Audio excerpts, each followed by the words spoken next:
Okay, so I've made a small incision here, and this is where I'm going to start cutting down. You see this natural line here? I'm going to follow that all the way down, and it's better, honestly, I find, to do it with a good heavy-duty pair of scissors, because if you try to do this with a knife, you're just fighting and pulling out scales. So it's best just this part. I'm going to take these utility shears and I'm just going to cut down this line.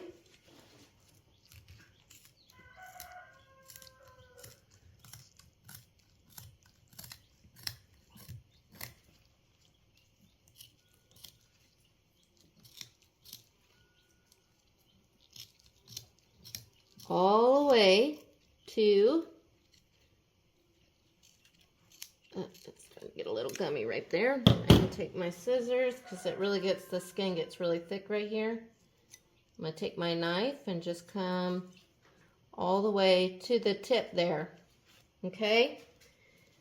Now, what I'm going to do is because I find it easier, I'm going to come up.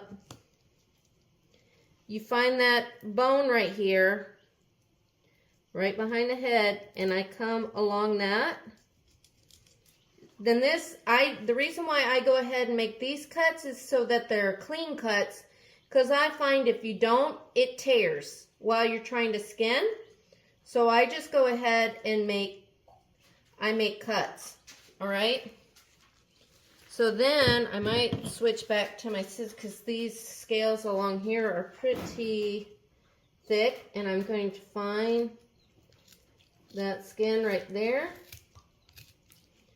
and come along, and then there's right here behind this fin here too. You're I come around that right there, but that's good enough for now. And I'm going to show you how I'm going to go ahead and start working back. And basically, if you know how to fillet a fish, it's basically the same. I'm just running right under the skin.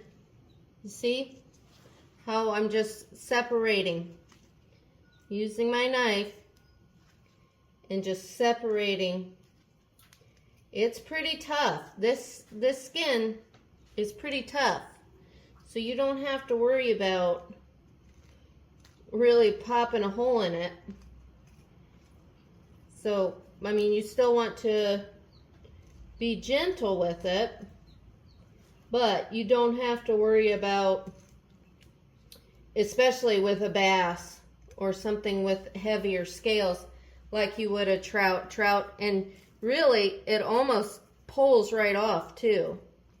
Especially with it still being a little firm and frozen on the inside, I find that they're easier to work with if they're still partially a little frozen inside, because it really just pulls right off. The skin really just almost pulls right away from the meat. You can hear it. See?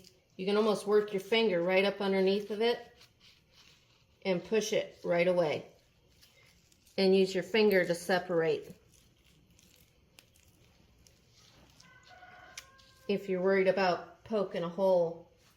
Now, that's not so much with a fresh fish, but with these frozen fish, it does. Because the meat's still a little firmer.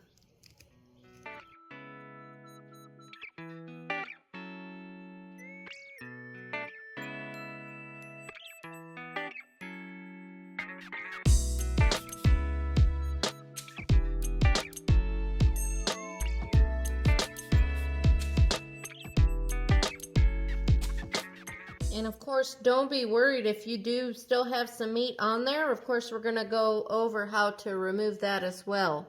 So just keep, if you don't feel comfortable getting too close to the skin, it's all right if you leave some meat on there, because you're still in some spots, it's going to kind of stick on there a little bit more anyways. So just keep working it.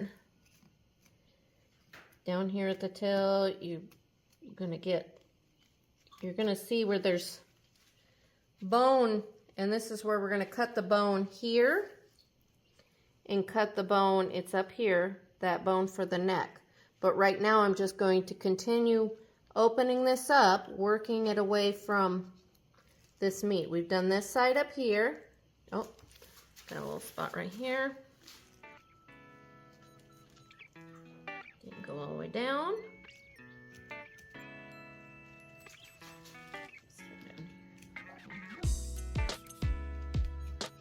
Also, scales on a fish, dull your knife quick. So, it's always good, keep your handy dandy sharpener, because I have found nothing dulls my knife faster than fish scale and fish bone. And there's no way faster to make more mistakes than with a dull knife. If you want to pop a lot of holes in things and make a lot of mistakes, use a dull knife. It's a good way to, because you start wrestling stuff. And I'm gonna come around here. Let me see if I can get I might need these thinner scissors here, these like shears. I'm gonna get around this. Let me see where I'm at. Oh, I'm way up here. I don't know if these are gonna cut this. Nope. Let's get our scissors. Oh.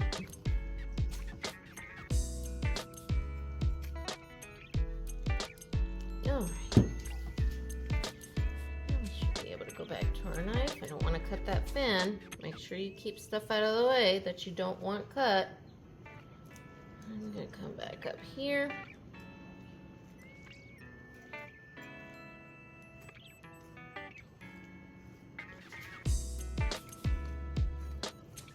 Now remember, this is the method that works for me. May not work for everybody. There's a bone right here, and I am going to come around that. I'm actually going to cut that so that I can release that. And then I'm going to follow this down. You don't want to go too low, because remember, this is the underside of your fish. So that should be good. Only thing is I've had them, if I don't make these cuts, then they tear. I'd rather have a nice clean cut to be able to put this fish back together on the back of the form. I'd rather have nice clean cuts to put together rather than jig-jag tears, because it is going to be cleaner to put back together. I'd rather make my own cuts rather than try to fix bad ones. So that's why I do it. I'm sure people do it, as with everything else, different ways. But this is why I do what I do, and how I just, from the experiences that I've had, I prefer, and I like to go ahead and start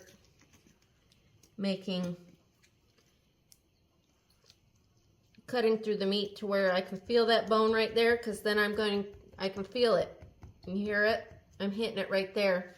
And then I usually take, on these bigger fish, I'll take some like wire cutters, and I'll just clip that bone.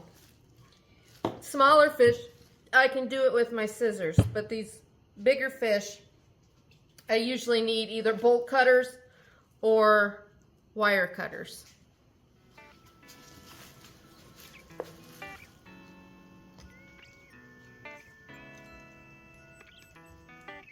Now down here at the bottom, you're going to hit where the fins are, and you'll feel the bone. I just cut around those bones. We will trim those off later.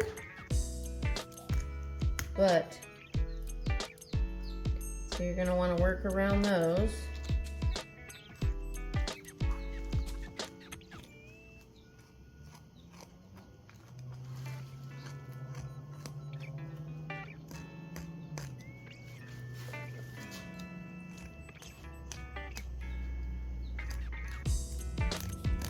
You can hear I'm scraping on those fin bones on the inside.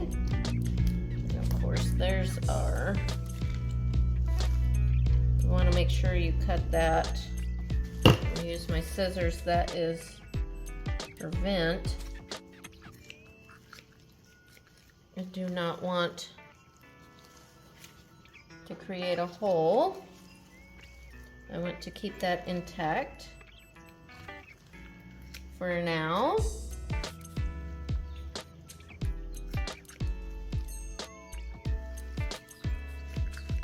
And yep, it's a female.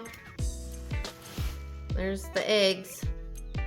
You can see she's full of eggs. Usually you can tell by the fin where they're making their beds. They're down there. You can usually tell the females by the wear on their fins, because they're down there doing this basically on the bottom, digging out beds in the rocks and sand down at the bottom. So, and she's got eggs. Usually your bigger fish are females anyways, because they're full of eggs.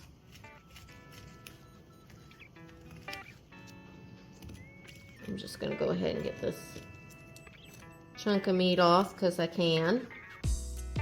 Okay, so once we get in here to where these fins are, and you can hear the bones in there, I take my scissors and I'm going to cut and release those fins, those fin bones away from there. And this dorsal goes all the way up. So I'm going to keep going and releasing, because you're going to hit that wall in your skinning, and then you'll be able to take your knife and jump back in and start skinning again. But you got to go, and I still have some more up here I've got to release. But you're going to have to cut those fin bones in order to keep skinning. Although, see, you can start pulling it away now. So what I'm going to do is I'm going to go ahead and make my cut here and my cut up here to where I can grab this and start pulling. Let me make sure. I need to cut that bone up here. Make sure I have all my fin bones cut. I've already cut this one down here. And let me make sure this up here is cut. And I've got that all released. Let me see if I can do the tail. You're going to want to find, if anything, we can just go further back. Yep, I can cut it with those. You can go ahead, and as you can see, then you can kind of grab it and start pulling up on it, and see how it starts pulling away from that skin? All in one piece. See? That way too, if you want to skin your own and you want to save the meat, you can still do that. I do that with my salmon that I catch. I got one this October, and I wanted to still smoke the meat, but you can do that. You can still save and eat the meat inside. Now let me see if I can get to this one up here. Let's see, I might need my cut around these bones up here. Let me see if I can get to that.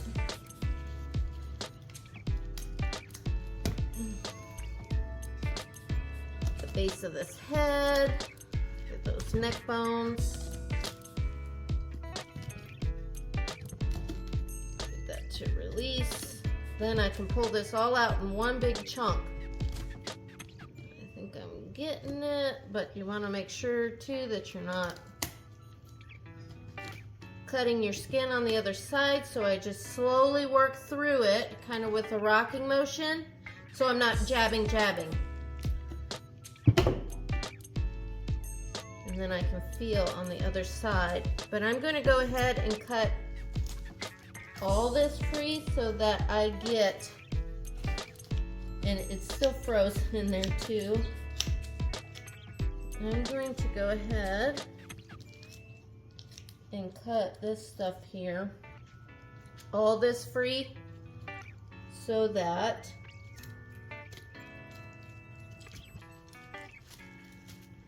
there's still a piece of bone right here. I can just pull it up.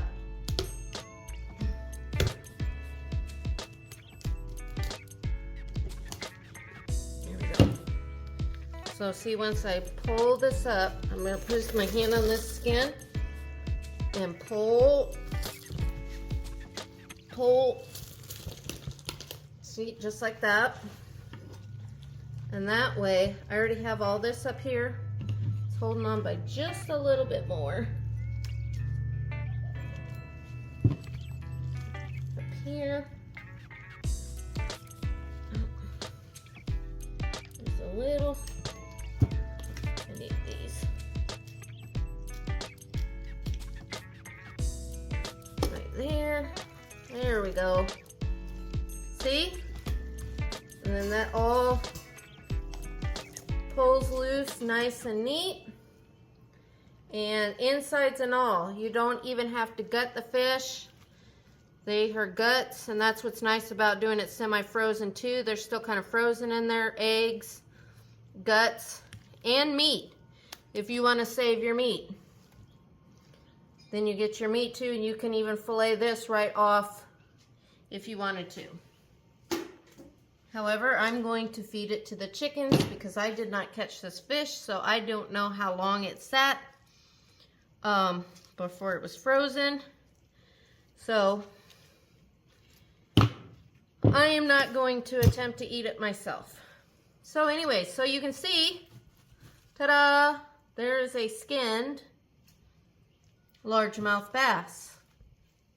That's how you get the majority of the insides out, but still have your skin to mount. And the form will fit right in here. Now we still have to clean out the head and stuff, but we'll get into that on the next video. Thank you for watching us here at KNC Taxidermy. Remember to like and subscribe us here on YouTube, and join us next time for our latest creation. And we'll see you then.